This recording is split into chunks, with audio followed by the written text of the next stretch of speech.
네, 강의 다시 이어가겠습니다.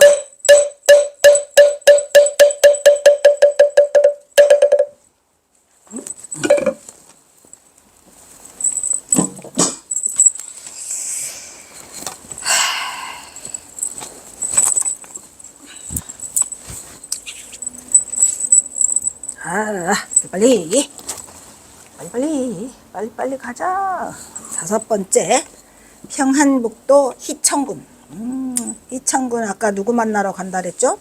아니다, 그건 위원군이고, 희천군은 이제 희천 두첩사가 있죠. 두첩사에 가서 또 시를 두 수를 남기시죠.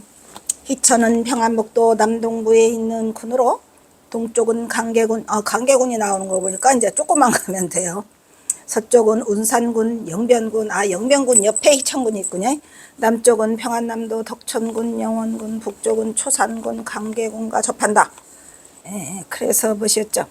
이제 경원은 평안북도에 접어들어 이곳 희천군과 강계군과 인접한 곳으로 자신의 인연처를 향해서 서서히 접어들고 있다고 말할 수 있을 것이다 라고. 희천 두첩사는 휴정이 수조한 곳으로도 유명하다. 희천 두첩사는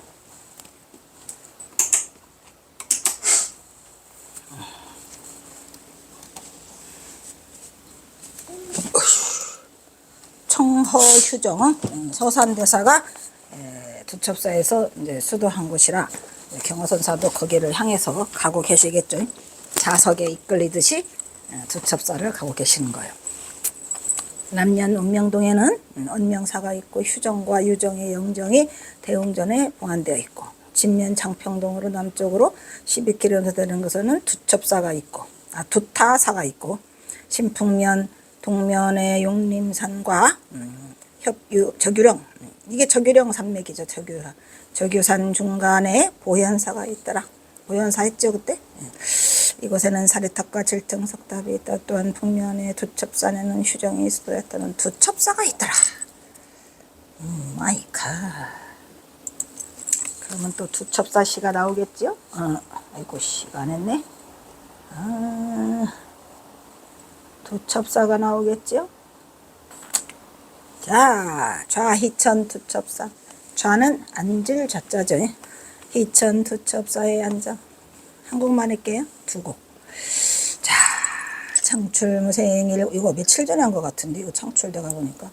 창출무생 일곡가요. 무생의 일곡가를 끄집어내, 안 나오는 목소리를 끄집어낸다 그랬죠. 무생의 한 곡절을 목청껏 안 나오지만 불러보니 대천 삼천 세계가 찬란한 큰 물결이구나. 태도는 사람을 멀리하지 않는다고 누가 말했는가. 너는 지금 태도를 잃었는데 사람을 멀리하고 있잖아. 그건 뻥이었어. 이런 얘기죠. 누가 뭐라 해도 뜬구름 꿈인 걸 이게 다 뭐라고 한다. 아무리 비사여구를 해도 뜬 세상이야. 이거 꿈이야. 한바탕 꿈. 꿈이라 했다고 또 윤창아가 그냥 지랄지랄해요. 온종일 산빛은 맑게 비춰오고, 산빛은 밝게 비춰오고 있죠. 그러니까 여기서 온종일이라는 말이 중요해요. 경허선사가 오늘 아침부터 저녁까지 하루 왼종일 앉아 있었더라. 하루 왼종일 앉아 있었더라. 산빛은 맑게 비춰오고 먼 마을의 숯그림자는 언덕 위로 오르고, 숯그림자가 언덕 위로 오른다는 걸 보니까 해가 지고 있어요. 그러니까 아침부터 저녁까지 하루 종일 앉아 있었다는 것을, 산빛이 맑게 비춰왔다는 얘기는 햇빛이, 해가 떠올랐다. 지금은 그림자가 언덕 위로 어린다 라는 두 줄을 보면 아침부터 저녁까지 앉아 있었다라는 얘기죠. 온갖 만물 모두가 참모습이야. 다 보니까 참 아닌 것이 없더라 이런 얘기야. 그래가지고 뭐라 그래요. 수컷 암컷 했죠. 부처 마구는 가려서 무엇하겠는가. 이거 지난 시간에 했어요. 빨리 지나가야 돼요. 노승경화가 무생의 한곡절을 목청껏 불러보니까 삼천대천 세계가 찬란한 금민꼴로 일렁이더라. 경화는 이미 오도가에서 무생곡을 불러봐 있죠. 태도는 멀리하되 사람을 멀리하지 않는다더니 개뿔. 나는 지금 태도는 문이 없으니까 누구나 들어갈 수 있는 불법의 진리 세계를 말하고 있는데, 그 태도는 그거죠. 태도무문 아시죠? 태도무문이니까 누구나 다 들어갈 수 있는 진리의 문을 내가 했는데, 태도를 성취하면 사람을 멀리하지 않는다는 나는 지금 도망가고 있는 처지다 이런 얘기에 이 불쌍한 처지를 어찌하여 경허선사에게 기다리고 있었더란 말이더냐 냐 그렇지만 아무리 뭐라 해도 인생사는 뜬구름이고 한바탕 꿈이더라 이런 말이야. 태도를 성취한 자라 할지라도 이런 얘기 같아요. 태도를 성취하면 뭐돼요? 그 자라 할지라도 어차피 인생은 뜬 세상이고 한바탕 꿈이더라 이러면 대선사 경허는 이미 그거를 알고 있었고 지금 경허선사는 해천두첩사에 오니까 당신이 선승이잖아요. 그 자기의 본분사가 선승인데 지금 여기를 떨치고 또 떠나야 되니까 오늘 또 하루 종일 산빛이 맑게 비춰오고 먼 하늘에 쑥그림자는 이미 저녁에 언덕 위로 올라서 해가 기우는구나 이렇게 의무심과 마음을 모두가 다 알아서 하고 있더라는 얘기죠. 아침에 해 뜨고 저녁에 해 지고 모두가 다 알아서 하고 있는데 무엇을라고 숫거담고 붙여 마군들을 무엇을라고 분별심을 낼 것인가 하고 분별하는 모든 것이 다 부질없는 짓이라고 경허는 준엄하게 경책하고 있더라. 그래서 여기에서도 경허선사의 선사상인 중도 불의를 어김없이 드러내고 있어요. 이제 경허는 담력의 일들을 모두 잊고 새로운 삶을 다시 시작하고 있어요. 그런데 경허는 이곳 두첩사를 다시 방문해 2번 왔어요. 시가 2편 남아 있거든요. 경허는 이때 아마도 강계의 김탁의 집에서 의탁하여 그것에서 개가 있었을 버린 이것도 잘못된 거죠. 올라가는 길목이었어요. 올라가는 길목. 자, 6번은 평안북도 벽동. 경허가 삼수갑산으로 떠나 이곳저곳을 두들면서 속박을 차려입은 시골 선비로 그의 행보는 이제 세속의 중생도름일 뿐이고 그래서 경허는 그가 깨친 바대로 실행하고 있는 수처 작주 입처 개진의 주인공 같은 소리 하고 있네. 이것도 잘못된 말이죠. 물론 경허선사가 북쪽으로 아무 전봉준과 관계되지 않고 대자유인으로 떠났다고 하면 수처 작주 입처 개진도 뭐 어느 정도 맞는 말이겠지만서도 그거는 그렇게 라고 표현하면 안 되죠. 몰라서 주인공이 되어 사바세의 무대에서 뭐 사바세의 무대가 꼭 삼수갑산만 있냐? 그건 아니잖아요. 중도 실상의 진실한 모습을 중생 그대로의 모습 안 드러내면 어때요? 중생의 삶 속에서 드러내 보이고 있는 것이다. 그것이 바로 경허의 진정한 도의 견처 같은 소리 하고 있네. 깨친 자만의 경건한 참모습이더라 아니더라. 경허의 몸짓과 행위는 꿈이 옥체로 들어가는 천진법문이라는 것은 지금은 여기서는 경허선사를 대자유인으로 두고 지금은 하고 있지만 사실은 그 속에는 찌들찌들한 비하인드 스토리가 숨어있더라 이런 얘기죠. 지금은 북방의 병방까지 흘러들어가서 이 시는 경허가 평안북도 벽동군 북부 중앙에 위치하고 있는 벽동 소재지인 군청 소재지인 벽동군 창명학교라는 것을 방문해서 창명학교를 개교를 하는 게 아니라 불행하게도 폐교를 해요. 박형관이라는 사람이. 그 박형관이가 그 동네 유지였나 본데 그 얘기는 그 시 속에 뭐라고 써있냐면 운수업을 한다고 그래요. 운수업 하면서 이제 말하자면 이 민족의 정기를 깨우치기 위해서 창명학교를 열었나 본데 그 운수업을 접어요. 그리고 박형관이 떠난대요. 그러면서 이 사람 저 사람을 이렇게 초대를 했어요. 그러다가 경허선사가 여기에 초대받아 가게 된 거죠. 뭔가 그를 아쉬워하는 여러 법과 더불어 송별하는 모임을 갖고 있는 조촐한 술자리다. 여기에서 동포를 사랑하는 마음에서 학도를 지지하고 있는 훌륭한 교사요 버섯의 김에 정중한 박형관도 내가 이렇게 만났는데 바로 만나자마자 헤어진다고 하니 너무 슬퍼서 그 슬픔에 술 한잔을 더 권하면서 경허는 아쉬운 회포를 달래고 있더라라는 얘기를 하고 있고 다음에는 시가 나오겠죠? 그렇죠. 근데 그날이야 비밀은 동짓날이야. 동짓날 벽동군 창명학교 박형관여 더불어 재익. 그러니까 박형관과 여러 재익이 함께 더불어서 이 벽동군 창명학교 폐교하는 데에 초대를 받아가지고 지금 가고 있더라 이런 얘기요. 아이고 료의 청년 방학당 료에는 뭐야 뜻밖의 이런 얘기야. 사료할 료자니까 뜻밖의 초대를 받은 거예요. 뜻밖의 청년으로 또 맑은 인연 또 나왔죠. 청담 청년 아까도 청년 누구랑 청년이라 그랬더라. 오하천이를 청년이라 했죠. 오하천을, 그죠? 예. 그래서 이거 박형관도도 뜻밖의 밝은 인연으로 방학당, 학당을 방문하니, 학당 방문하면 학당에서는 아이들의 글을 읽는 소리가 제일 이뻐. 옷구슬 굴러가는 소리가 짜랑짜랑짜랑 들려. 경장, 글 읽는 거. 경잔격절, 협생향이요. 글 읽는 그 사이사이에 구슬 같은 글을 읽는 사이사이에 뭐가 있더라. 군침이 돌아요. 경선사가 군침이 돈다는 거는 뭐가 생향. 생향이라고 하는 것은 뱃속에서 향기 냄새가 나니까 회가 동하더라 이런 얘기요. 근데 아마 아침을 굶고 오셨는지 아니면 그 글 읽는 소리가 낭낭해서 기분이 좋아서 군침이 돈다고 하는 것인지는 잘 모르겠어요. 근데 그 뒤에 산나물 소찬에 공양 드신 걸 보니까 배가 고팠던 것 같아. 그래가지고 생향이라고 하셨죠. 그래서 뭐라고 그래요?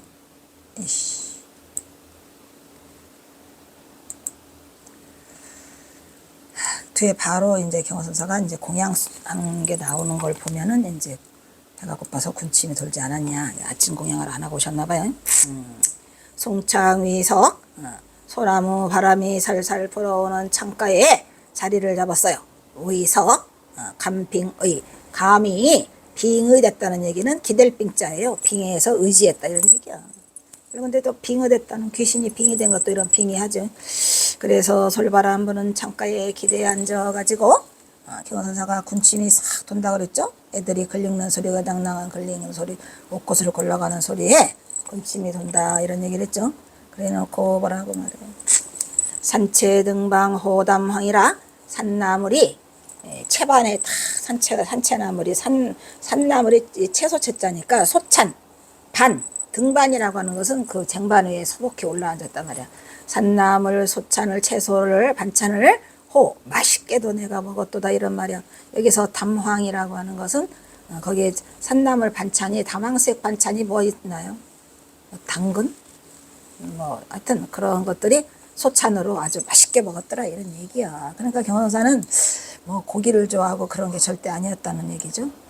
그래서 이제 뱃속에 이제 밥을 대접받아서 먹고 그래 놓고 나머지 네 글자는 이제 서정을 드러나는 글을 말씀하시겠지요.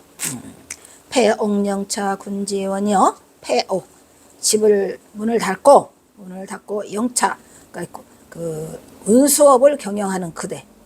운수업을 경영하는 그대가 이 벽동 청명학교를 닫는다니 그대근의 의지는 원대한 뜻을 지녔더라 이런 얘기죠.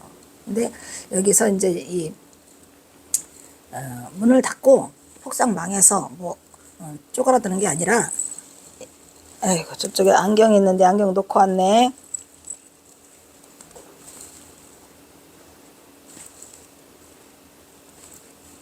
거기 옆에 밑에 지금 바로 식탁 거기 조금 더 앞쪽으로 차 있는데 차 마시는데 거기. 그래서 원대한 끈을 지녀서 앞으로 더 승승장구 나아가려고 한다 이런 얘기예요. 지금 폭삭 망한 게 아니라 문수업 말고 다른 걸 하시려고 그러나 봐요. 그러니까 이제 창명학교도 동시에 문을 닫는다 그런 얘기를 지금 하고 있고, 그런 반면에 이런 얘기예요. 그런 반면에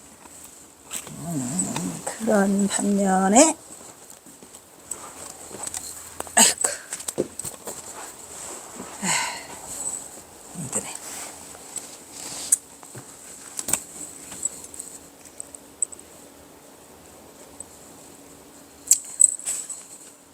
궁도하삽 객회장이라 원대한 뜻을 지냈는데 그 바로 옆길을 보니까 오솔길이 하나 있었어요. 거기를 어떤 사람이 나그네가 삽을 이렇게 하삽이니까 매일 하자죠. 삽을 여기다 메고 가는 그 나그네가 감회가 길더라 이런 얘기야. 지금 뭐냐면 삽을 메고 가는 거를 보니까 나그네의 감회가 길더라 이런 얘기예요. 오솔길 궁도하삽 오솔길에 그 삽을 메고 가는 걸 보니까 객은 누구예요? 경어가 나그네의 감회가 객회가 길더라. 아이고, 아이고, 지금 뭘 경화선사가 봤을까요? 그 가난의 찌들은 그 농부의 모습을 봤겠죠.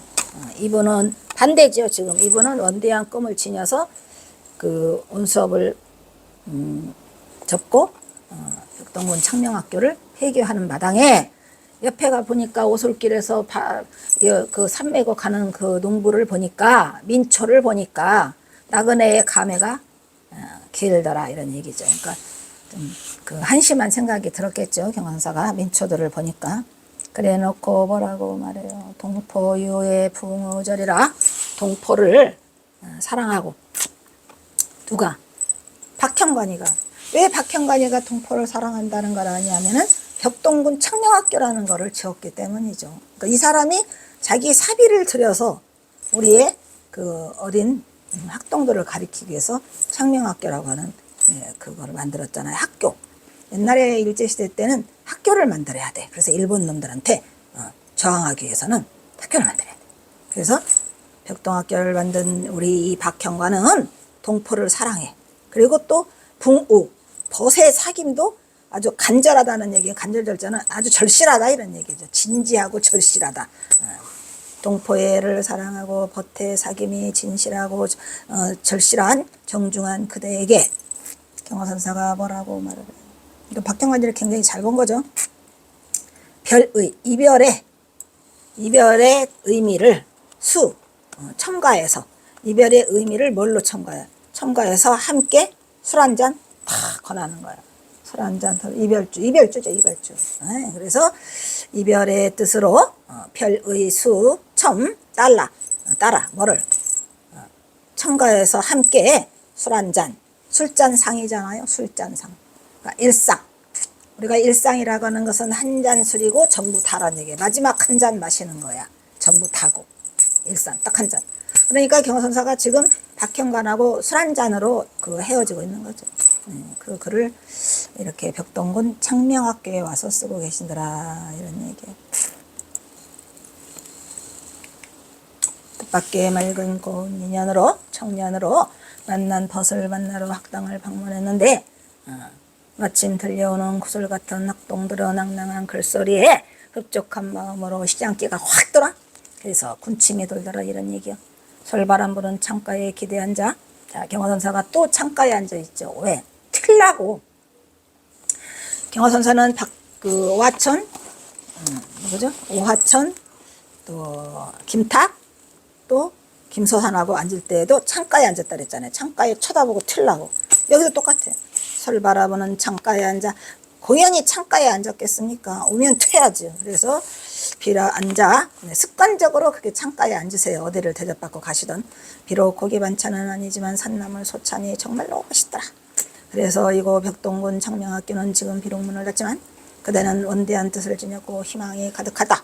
그러나 저기 오솔길로 삽을 메고 가는 그 농부를 보니까 나그네의 뒷모습을 보니 마음이 착잡하여 감회가 많아지더라 이런 얘기요.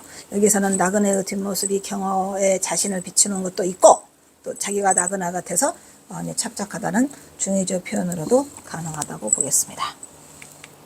동포를 사랑하고 벗의 사귐이 정중한 그대의 박형관에게 이제 헤어진다고 하니 우리는 뭐더라 술 한 잔을 서로 건어가지고 싶은 경어의 아쉬운 심정을 드러내고 있는 이별시다. 이 시가 경계가 강해에서 학당을 열기 전인지 후인지는 잘 수 없지만 학당을 방문했다는 거 초대를 받았다는 걸 보면은 뭐 학당을 열은 후일 수도 있어요.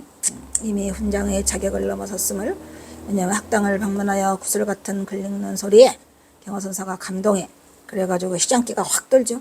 그래서 훈몽의 자격을 넘어섰음을 엿볼 수 있다. 그래서 경화선사가 결국 택한 것은 훈몽이었죠. 설바람 부는 창가 도망가려고. 근데 여기서는 창가에서 일본 놈들이 오면 도망갈래 요 소리를 못 쓴 게 전혀 못 쓴 게 그런 의지를 몰랐기 때문이죠. 그래서 이제 전봉준을 알고 난 뒤는 경선사가 꼭 가시면 창가에만 앉더라라는 것을 알 수 있었고요. 산나물 소찬을 안주 삼아 맛있게 먹고 있는 이 계절은 여름으로 짐작할 수 있더라. 비록 그 당시에 여러 가지 힘든 사정으로 문을 닫을 수밖에 없는 상황이지만 지극히 동포를 사랑했던 애국심으로 청명학교를 개교했던 박형관에게 학교 문을 닫는 이 순간에도 그대는 논대한 뜻을 지녔음을 굽고 칭찬하고 공도의 상황에서 무거운 책임을 짊어지고 또다시 떠나가야 하는 박형관을 위로하고 있더라. 그러니까 이 대조를 이루고 있죠. 지금 산매고 가는 민초가 있고 새로운 길을 개척해서 가는 박형관이 있어서 대조가 돼서 경호선사가 여기서 그 얘기를 하고 있는 것 같아요. 다음은 7번째 평안북도 위원군. 우연의 이택역이 위원군을 왜 간다 그랬죠? 송의증이를 만나요. 경호선사 여산 송씨의 집성촌이 있어서 거기에서 친척 송의증을 만나려고 위원군으로 들어서죠. 이택용에게 여기는 이택용이라는 사람을 우연히 만나고 그 집에서 신세를 져요. 두 편의 시를 주고 있어요. 화답시를 남긴 것으로 봐 경호가 절친한 사이로 보이는 게 아니라 그것도 몰랐지요. 왜 위원군을 들렸는지도 몰랐었어요. 처음에는 그냥 지나다가 이택용과 절친하지 않아요. 두 밤 자고 신세 지고 떠나 바로. 그래서 친하지 않아. 그래서 경호는 이거 위원회에서 어느 상당 기간 이거를 머문 것으로 짐작이 된 이것도 너무 몰랐기 때문에 나중에 전봉준 장군 그 알게 되면서 이제 송의증이가 여기 살아서 송의증이를 만나가지고 경호선사가 온갖 그냥 그 얘기를 다 해요. 구체적으로 경호 삶의 흔적을 기록한 부분은 발견되지 않고 있다. 근데 나중에 이 송의증을 보면서 이제 연괄 치면서 계속 이게 빙의가 되면서 막 이렇게 돌아요.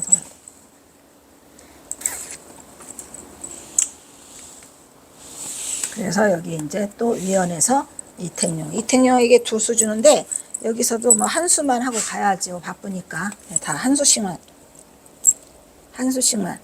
에이씨, 피나. 위원화 이택용. 여기서는 위원회 이택용에게 하답하다 이런 얘기죠. 그래서 경호선사가 또 여기서 찌들찌들 하소연을 하고 계세요.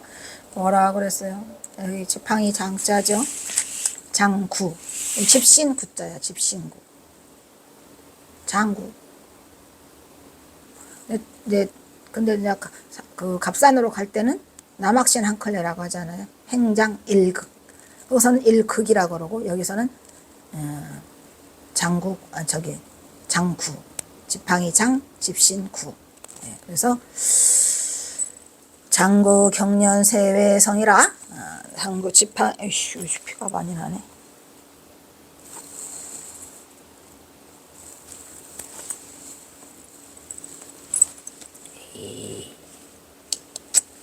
지팡이와 집신 하나로 세월을 보냈는데 경련 딱 행장은 지팡이와 집신밖에 없죠. 지팡이와 집신 하나로 세월을 보내는데 어디에서? 변방에서. 변방외성에서. 이게 중요하죠. 변외성. 변방성은 관계예요. 지금 관계 밖에서 떠도는 거라서 변외성이라고 하는 거예요. 관계 밖에서, 변방 밖에서, 변외성. 이것도 살려내지 못했죠, 해석을. 그래서 아직 경호선사가 변방까지 가지 못했어요. 밖에서 지금 떠돌고 있어요. 외성에서 지내기가 몇 년이란가. 갯불. 여기서는 몇 년은 뻥이에요. 햇수로 2년. 그러니까 1904년, 1905년이죠. 그래서 이제 경호선사가 여기서 약간 푸념 비슷한 말을 하고 계세요. 못 만나. 가야 되는데 송의증이를 못 만나갖고 여기서 그 한 해를 보내게 됐죠. 1904년에 왔다가 1905년을 보내면서 그 마지막 해에 보내면서 이제 이렇게 얘기를 하고 계세요. 그러면서 또 남아유세 세상을 떠돌면서 뭐한다? 무명 이름이 없음을 부끄러워하노라. 부끄러워할 개짜죠. 남자가 떠돌면서 유세하면서 세상을 떠돌면서 한 세상 살면서 이름이 없다. 무명을 부끄러워한다. 이런 얘기니까 경호선사가 김탁을 만나기 바로 직전이거든요. 이게 여기서부터 한 넉 달, 5달 후에 만나요. 근데 그때 그냥 방난주라고 하지만 이때까지도 경호선사가 위원회에서 이택용이를 만나면서도 이름이 없어요. 이름을 못 지었어요. 그래서 이름이 없음이 부끄럽다 이런 말이에요. 남아의 한 세상 이름 없음이 부끄러움이네. 그리고 또 다르게 더 깊이 들어가면 경호선사가 이 전봉준한테 쫓기면서 자신의 이름을 버렸잖아요. 내 이름을 버리고 이렇게 숨고 살아야 한다는 게 참으로 부끄러운 일이다라고 이중적으로 얘기를 하고 계시는데 어떻건 저때건 이름이 없어요. 송경호가 없어졌어요. 송동욱이가 공통미가 없어지고 이름 없이 떠돌고 있는 것이 부끄럽더라 라고 얘기를 하는데, 여기서도 눈치를 우리는 전혀 차려요, 못 차려요? 전혀 못 차리죠. 이 전봉준 관계가 그냥 찌들찌들 시 속에 그냥 아주 뿌려져 있는데 우리가 그거를 알아차리지 못했어요. 그러면서 뭐래요? 기회창량 사구몽이라. 이것도 기회 몇 번이나 이 말이야. 몇 번이나 창량주 됐죠? 창량주가 뭐랬어요? 도교의 이상향. 내가 몇 번이나 창량주를 꿈꾸면서, 창량에서 뭐 사구, 모래 위에 갈매기, 모래사자잖아요. 내가 얼마나 창량주의 모래 위에 갈매기를 꿈을 꾸며 살았는가. 이건 무슨 얘기냐면 대자유인이죠. 경호선사가 원하는 이상향은 창량주에서 모래 위에 갈매기가 돼가지고 사는 꿈을 꿨어요. 그러한 꿈을 내가 몇 번이나 꿨냐 이런 말이야. 근데 지금 그렇게 했어요, 못했어요? 못해요. 그러니까 도교의 이상향이라고, 이제 불교 얘기는 안 꺼내. 왜? 또 혹시라도 누가 이 글도 볼 수도 있고 안 꺼내. 자기가 이제 마치 유학자인 것 마냥. 그래서 여기에 불교 얘기 안 꺼내요. 어쩌다가 하나씩 나오죠. 그래서 이렇게 하면서, 더군다나 이 이택용이는 유학자예요. 높아, 고결해. 이 시가 이택용에게 또 하나 주는데 높은 집에, 집도 부자야. 그래서 이택용에게 내가 이 중이라는 말을 절대 할 수 없어요. 그래서 이렇게 지금 하는 거예요. 그러면서 내가 몇 번이나 푸른 물결 모래 위에 갈매기 꿈을 꾸었던가. 그러니까 나는 뭐다? 도교를 좋아한다라고 지금 슬쩍 얘기를 하고 있죠. 그리고 또 뭐라 그래요? 우시심상 두우성이요. 또한 이 깊은 산에서, 이자는 이제 이 깊은 산에서, 그러니까 심산이니까 이택용의 집이 좀 높은 곳에 있어요. 내가 이 심산에서 두견새 소리를 몇 번이나 또 들었는가 이런 말이에요. 그러니까 두견새 소리를 많이 들었다는 얘기는 몇 밤을 좀 잤다는 얘기죠, 여기서. 그래서 이제 경호선사가 이택용의 집에서 우연하게 만나가지고 신세를 치면서 이거를 지금 쓰고 계세요. 그래 놓고 뭐라고 해요? 성세 산마, 산마 개우로요. 성세, 성현의 세상. 그리고 산마는 뭐야?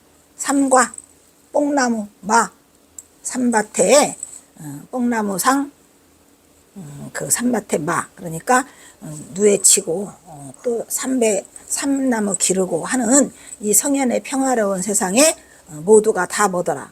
비와 이슬이 있다. 비와 이슬이 촉촉히 내리니까 뽕도 잘 되고 산밭도 잘 되고 해서 여기는 평화로운 성현의 세상이더라라고 지금 이택용의 집을 칭찬하고 있고 그 세상을 지금 말하고 있어요. 그러니까 경호선사가 삼수갑산에 여기 갈 때만 해도 그 일본 놈들의 그게 극심하지 않았고, 그렇게 그나마라도 우리 그 민초들이 뽕나무 기르면서 산밭에서 삼배 짜면서 그렇게 그 비와 이슬의 은덕을, 모두가 비와 이슬의 은덕을 입어서 평화로운 세상을 살지 않았냐라고 해서 여기는 아직도 성현의 세상이더라라고 하면서 그런 세상에 누가 이택용을 칭찬하고 있는 거예요. 유인은 뭐예요? 극한류. 아주 심지가 깊고 그 극한 그러한 그대가 지혜 있는 사람이 상탑이라고 하면 걸상탑, 그죠? 그러니까 그 평상과 탑이라는 거죠. 그 소반 책상. 상탑이 평상에서 호복명이라 다시 만나면서 반가워한다 이런 말이에요. 반갑게 영접을 해주고 있더라 이런 거, 환영한다. 그러니까 이택용을 우연히 만났는데 이택용의 집으로 대접을 받아서 가가지고 경호선사가 이 말을 하고 있어요. 그러면서 뭐라고 그래요? 여기에 이제 또 전봉준 얘기가 나오죠. 풍진적적. 풍진이 좀 가라앉았어. 지금 경호선사 생각이죠. 뭐 경호선사가 이만큼 도망왔기 때문에 이제 주변에서 이렇게 쫓기는 그게 없어지다 보니까 풍진이 적적하고 또 풍진이 자고 잠잠해지고 몸에도 무사, 내 몸에도 신상에도 별 탈이 안 생겼으니 이런 얘기예요. 그러니까 엄청나게 도망온 거죠. 도망오다 이제 여기까지 와 보니까 풍진이 좀 조용해졌고 내 신상에도 일이 없으니까 맘 놓고 술 한잔 마실 수 있다. 맘 놓고 술 한잔 마실 수 있다. 라고 하면서 유체, 또 이거 채소야. 유체 등반, 아까도 말했죠. 육체 아까는 뭐랬어? 산채 등반이었죠. 그죠? 산채 등반, 여기는 유채 등반. 나물이 소반에 소복이 오르고 술도 하나 있단 말이야. 그리고 술도 유, 주, 영. 영은 뭐야? 찰랑찰랑 찰랑대는 이거 찰령이죠. 그래서 술잔이 넘치도록 같이 같이 마시고 있는. 반찬은 채소나물. 이렇게 그 술을 마시고 있는 그러한 모습을 경호선사가 그나마라도 또 풍진이 자고 신상에 아무 일이 없다고 하는 이 자체가 얼마나 이게 찌들찌들한 정동준과의 관계성을 우리는 이걸 보고 그냥 아무 생각 없이 지나가는 거예요. 신상에 일이 없다? 뭔 소리야? 이러고 말았지. 무슨 이게 무슨 유유자적해가지고 무슨 대자유인이 돼서 뭐 일이 중요한 그게 아니죠.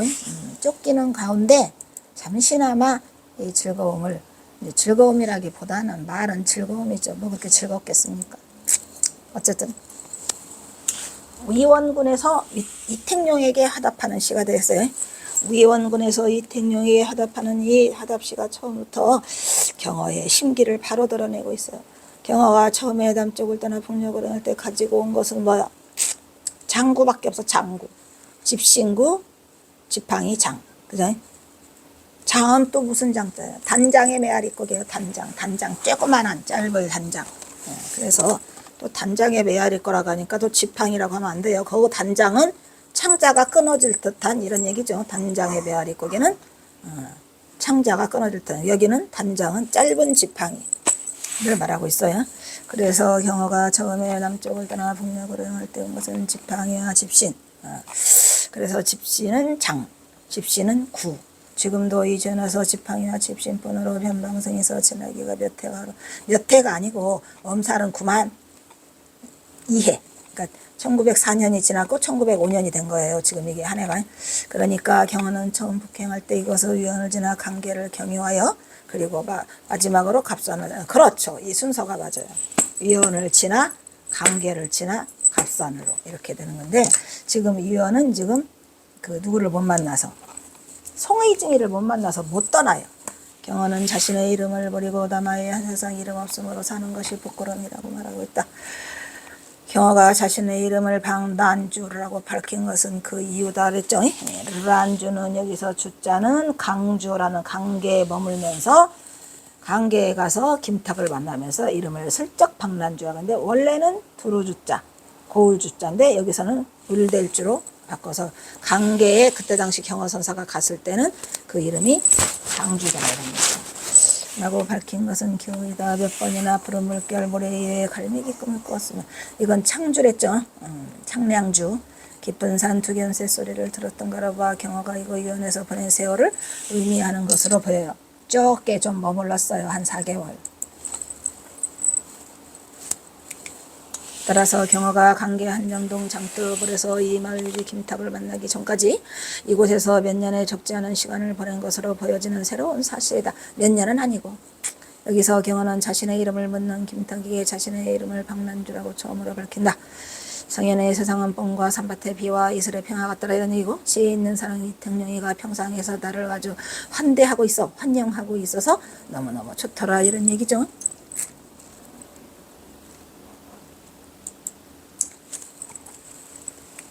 바깥 세상의 풍진이 잠잠하고 주변 신상에도 별일이 없고 오랜만에 평화가 찾아오니 손님 맞으러 나물이 서반에 흐르고 술잔이 넘치는 이 시간은 경어가 원하는 세상이다. 모처럼 경어는 넘치는 술잔 앞에서 섬길 이택용의 이름을 즐기고 있다. 근데 이 시가 이택용에게 보낸 시가 2개가 있는데 지금 이게 2번째 시거든요.